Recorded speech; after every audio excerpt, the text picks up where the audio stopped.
E aí pessoal, beleza? Hoje a gente vai resolver esse exercício 1.8 do Hibbeler, da sétima edição do livro de resistência dos materiais. E o exercício diz que a lança DF do guindaste giratório e a coluna DE têm um peso uniforme de 750 newtons por metro. Se o guincho e a carga pesam 1.500 newtons, determine as cargas internas resultantes nas seções transversais que passam nos pontos A, B e C. Bom, para determinar essas cargas internas, a gente vai precisar fazer uma seção na estrutura em cada um dos pontos e calcular suas cargas internas. Bom, no primeiro momento a gente vai aqui fazer uma seção nessa estrutura no ponto A. E eu vou desenhar aqui para ficar mais evidenciado para a gente. Bom, quando a gente faz a seção em um ponto, a gente precisa seguir a convenção de sinais. E a convenção de sinais, quando a gente faz a seção e elimina tudo que está para a esquerda do ponto, a gente vai ter a carga interna evidenciada axial aqui, que seria a normal no ponto A. A gente também teria a força cortante associada a essa seção, que pela convenção de sinais é para o sentido positivo de y. E também a gente vai ter um momento fletor associado, que pela convenção de sinais, ele fica no momento, no sentido, aliás, horário. Além disso, a gente tem a força de 1.500 newtons, que ainda faz parte da seção que a gente está trabalhando. Então ela fica aqui. E além disso, o exercício evidencia para a gente que tanto a lança quanto a coluna, elas têm um peso uniforme de 750 newtons por metro. Ou seja, a gente vai ter uma distribuição de carga aqui. E para calcular esse peso, a gente vai pegar o valor dessa distribuição e a gente vai multiplicar pelo tamanho da seção que a gente está trabalhando, que é 0,9 metros. Fazendo as contas aqui, a gente chega que o W dessa seção é de 675 newtons. Agora, para determinar VA, NA e MA no ponto A, a gente precisa utilizar as equações de equilíbrio. A primeira e mais fácil da gente observar é com relação ao NA, que a gente vai ter a somatória das forças em X, que deve ser igual a zero. Como a gente não tem nenhuma outra força axial além de NA, a gente sabe que NA vai ser igual a zero. Agora a gente passa para a somatória das forças em Y, que deve ser igual a zero também. E aqui a gente tem o VA apontando no sentido positivo. Além disso, a gente tem aqui o W, que é a força de 675 newtons, que a gente calculou. E também a força de menos 1.500 newtons evidenciada pelo exercício. Isolando o VA na equação, a gente tem que seu valor é de 2,175 kilonewtons. Agora, a gente pode passar para a equação de equilíbrio do momento. O somatório de momentos deve ser igual a zero. Aqui a gente pode observar que VA e NA não vão gerar momento em torno do ponto A, justamente porque eles incidem no ponto A, ou seja, a sua linha de ação passam por esse ponto. Então a gente só vai ter os momentos associados às forças de 675 e 1.500 newtons, além do próprio momento que surge pela seção. Então, como este momento está no sentido horário, a gente vai ter que evidenciar ele aqui com um sinal negativo. A gente tem a força de 675 newtons ali, que ela vai incidir bem no centro, né, dessa seção, porque ela é oriunda da distribuição de forças que a gente calculou. E pela regra da mão direita, a gente consegue observar que ela vai gerar um momento no sentido horário também. Então, a gente vai ter aqui menos 675 vezes 0,45, que é a distância onde ela está incidindo, a distância do ponto A. Agora a gente vai ter um momento associado à força de 1.500 newtons, que está a uma distância de 0,9 metros do ponto A. Isolando o MA da equação, a gente obtém um valor de menos 1,653 kilonewtons por metro, aproximadamente. Bom, com isso a gente termina as cargas internas do ponto A. Então eu vou deixar aqui separado na esquerda para deixar esses valores anotados e vou passar para a próxima sessão. Só lembrando vocês que esse momento A deu como resultado um número negativo porque a gente adotou o sentido, entre aspas, incorreto na hora de analisar as cargas internas na seção.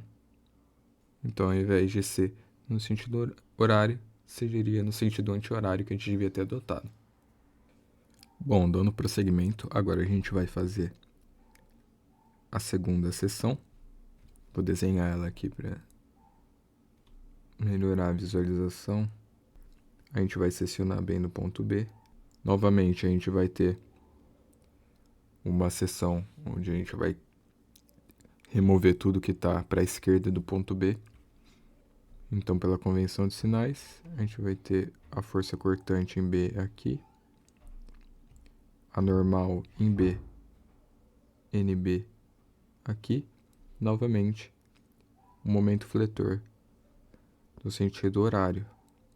Nessa seção, vamos destacar também aquela força de 1.500 newtons, no ponto F ali, e novamente a gente vai ter uma distribuição do peso, e no caso nessa seção a gente vai ter um tamanho maior, então vai ser o 750 vezes esse 2,4 aqui, somado com esse 0,9, que vai dar 3,3 metros. Sendo assim, a gente vai ter 2,475 kilonewtons. Novamente, basta a gente aplicar as equações de equilíbrio nessa seção. No caso, a somatória de forças em X primeiro vai ser a mesma coisa que para a seção A. A gente vai ter que NB é igual a zero. Para a somatória de forças no eixo Y, a gente vai ter o VB positivo, menos 2.475 do peso dessa seção e menos 1.500 daquela força aplicada no ponto F. Isso tudo tem que ser igual a zero. Então a gente isola o VB, que é a força cortante em B, e obtém um resultado de 3,975 kilonewtons.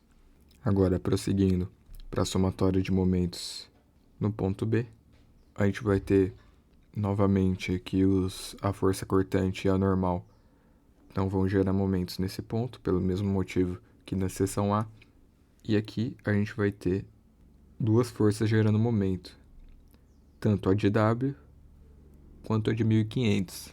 Lembrando que esse W está sendo incidido na metade da seção, ou seja, ele está distante 1,65 metros do ponto B. Então, começando com a somatória dos momentos, a gente tem um momento negativo em BB, pois está no sentido horário. A gente vai ter que esse peso W vai gerar um momento no sentido horário também. Então, menos W vezes a distância. Então, menos o W, que é 2.475, vezes a distância.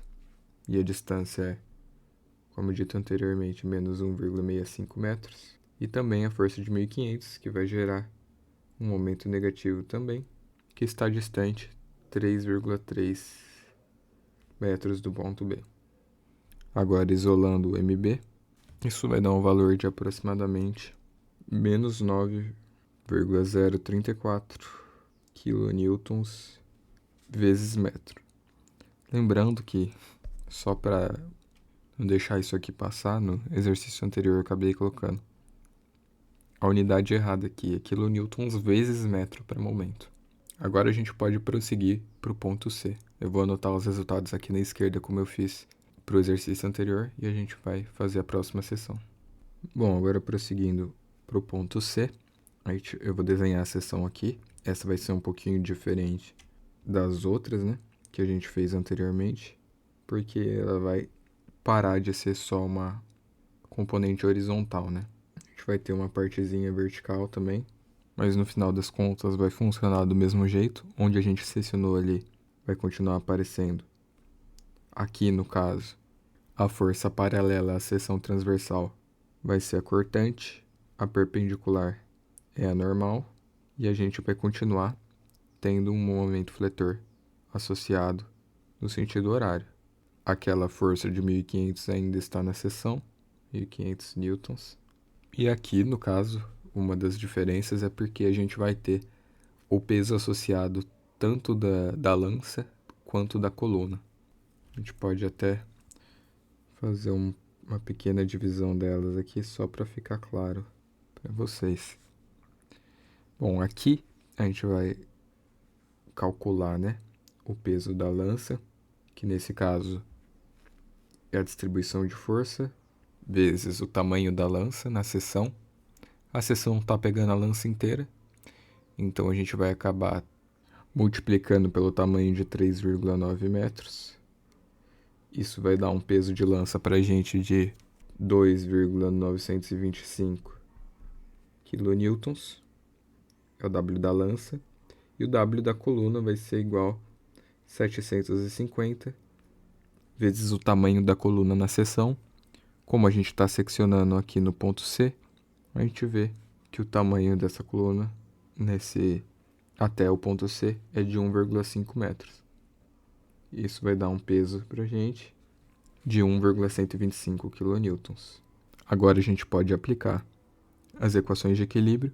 Como das outras vezes, a gente vai começar pela somatória de forças em x, só que a diferença aqui é que não vai ser mais a normal, que vai estar em x, e sim a força cortante no ponto C. E a gente não tem nenhuma outra componente em x, então nesse caso a força cortante em C vai ser zero. Agora para y, a somatória de forças em y tem que ser igual a zero também. A gente tem o menos 1.500, o menos NC, né, que é a normal em C, menos o peso da lança, que é 2.925, e menos o peso da coluna, que é 1,125. Isolando a normal, a gente vai ter uma normal de menos 5,55 kN, o que significa que esse ponto C, na verdade, não está em tração, como está evidenciado ali, mas sim em compressão. Até pela natureza do problema, a gente consegue presumir isso, né? Afinal de contas, a única força que está sendo aplicada por fora aqui é essa de 1.500 para baixo.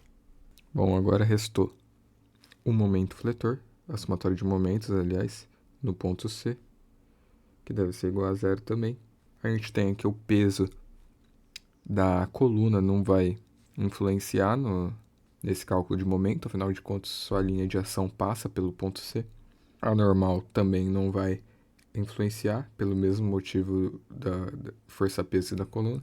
Acaba que a gente vai ter somente as forças de peso da lança e essa de 1.500 atuando para o cálculo do momento. Então a gente vai ter aqui menos momento em C, menos 2,2925 vezes a distância da incidência do peso, que é bem na metade da barra do ponto C, que a gente sabe que está incidindo na metade da barra, ou seja, em 1,95 metros, menos 1.500 vezes a distância do ponto C, que é de 3,9, exatamente o tamanho da lança, né?